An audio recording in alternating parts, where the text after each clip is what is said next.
The first rule of success is to have a vision.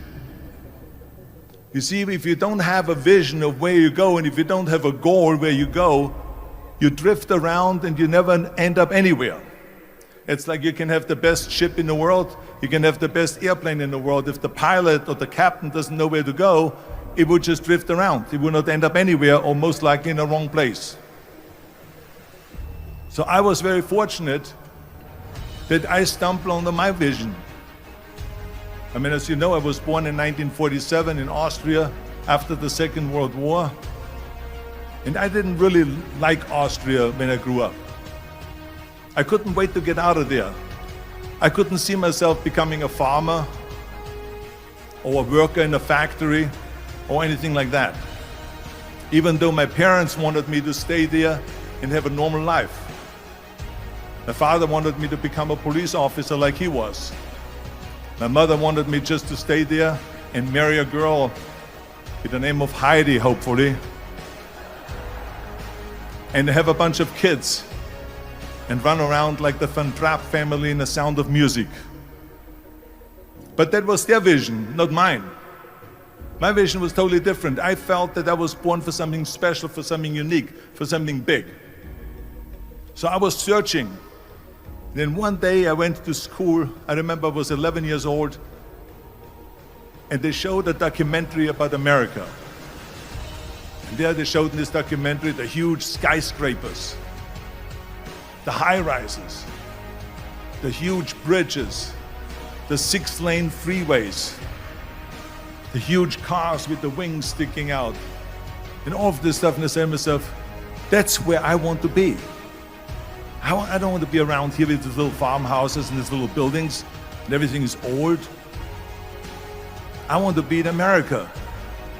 But now the question was just, how do you get to America? In those days, it was a very expensive trip. It's not like today. So again, I was very fortunate that one day after school, I walked by a store in Graz, which was called Brühl. And it was the only store that really sold kind of American stuff. So one day, they had jeans there, American jeans. And then they had the bull walker. And then they had an expander, and some barbells and some dumbbells and an exercise bench in a window. So I went inside and I looked around and I looked at this stuff, and then I saw a magazine. I saw a bodybuilding magazine that had Reg Park on the cover. Reg Park was then a 3-time Mr. Universe. And I saw him on the big screen as Hercules. And on the cover it said, how Reg Park, Mr. Universe, became the Hercules star. That's what the cover story was all about. So I looked at the cover and I said to myself, I got to get this magazine. So I bought the magazine, I took it home and I read it over and over from the front page to the back. It had everything in there, how he trained, how he was working out in Leeds, England, in a factory town, how he worked out every day for 3-4 hours and became the strongest man of Europe, and how he won Mr. Europe and Mr. Great Britain, and then eventually Mr. Universe, and how he won the second Mr. Universe and the third Mr. Universe, and how he was discovered to play the starring role in Hercules. I read that and I said to myself, wow, this is the blueprint for my life. This is exactly what I want to do. I want to become a bodybuilding champion just like Reg Park. I want to get into movies just like Reg Park. And I want to make millions of dollars and be rich and famous just like Reg Park. Do you know how great it felt that I knew where I was going? Imagine the majority of people don't know where they're going. I knew where I was going, that I'm going to become this bodybuilding champion just like him. So it was just a question of how do you do it? I was so relieved, because when you have a goal, when you have a vision, everything becomes easy. Because remember that in America, for instance, when you study, you will see the percentage of people that like their jobs. 74% hate their job in America. Now, there is not much different when you come to Europe. The majority of people don't like what they're doing because they're really not doing it because they didn't have a goal and they followed this goal. They just aimlessly drift around, and then all of a sudden there's a job opening, so they get that job because you have to work. But then when you work, it's a chore. It's work. It's not fun. So if you think about only a quarter of the people really enjoy what they're doing in life. That is unbelievable if you think about it. So I felt so blessed that I knew what I was doing. It's like a medical student that studies and knows he wants to become a doctor. You know where to go. So I knew where to go. So people always ask me, when they saw me in the gym in the pumping iron days, they say, why is it that you're working out so hard? 5 hours a day, 6 hours a day, and you have always a smile on your face. The others are working out just as hard as you do, and they look sour in the face. Why is that? And I told people all the time, I said, because to me, I'm shooting for a goal. In front of me is the Mr. Universe title. So every rep that I do gets me closer to accomplishing that goal, to make this goal, this vision turn into reality. Every single set that I do, every repetition, every weight that I lift will get me a step closer to turn this goal into reality. So I couldn't wait to do another 500-pound squat. I couldn't wait to do another 500-pound bench press. I couldn't wait to do another 2,000 reps of sit-ups. I couldn't wait for the next exercise, for the next half hour of posing and all the kind of things that you have to do to be a champion. I felt so great knowing where I was going, and I tell you, it worked. I mean, think about it. And I was just not visualizing just my exercise, but I was really lifting the trophy over my head. That's what I was thinking about. And with the age of 20,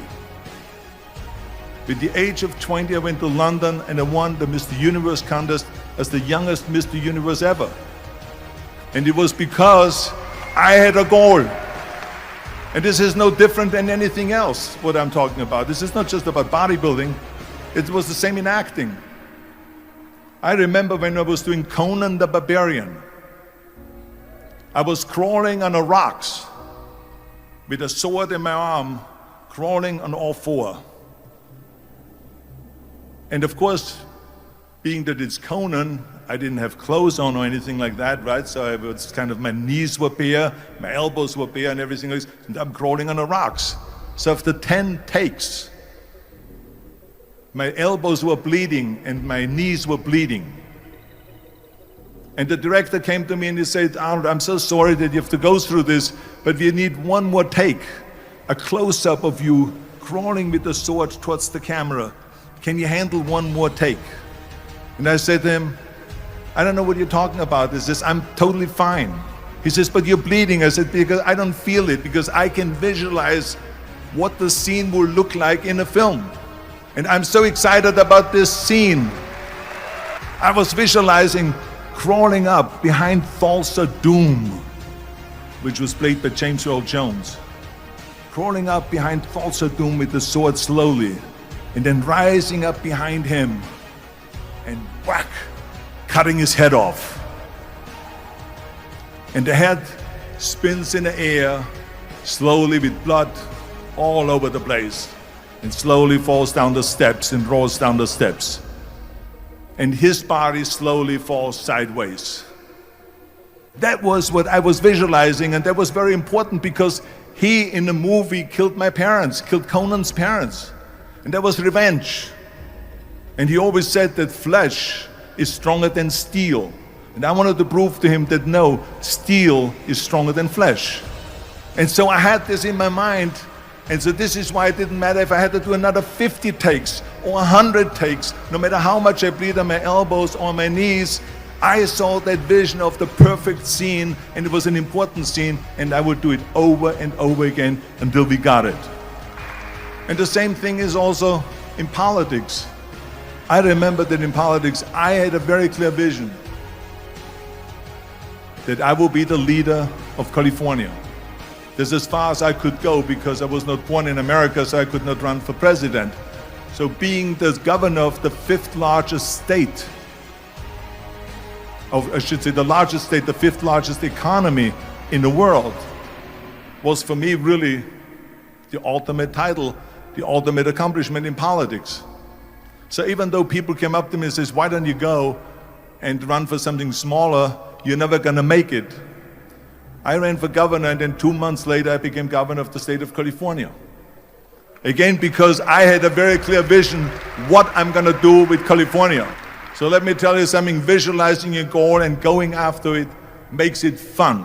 You got to have a purpose no matter what you do in life. You got to have a purpose.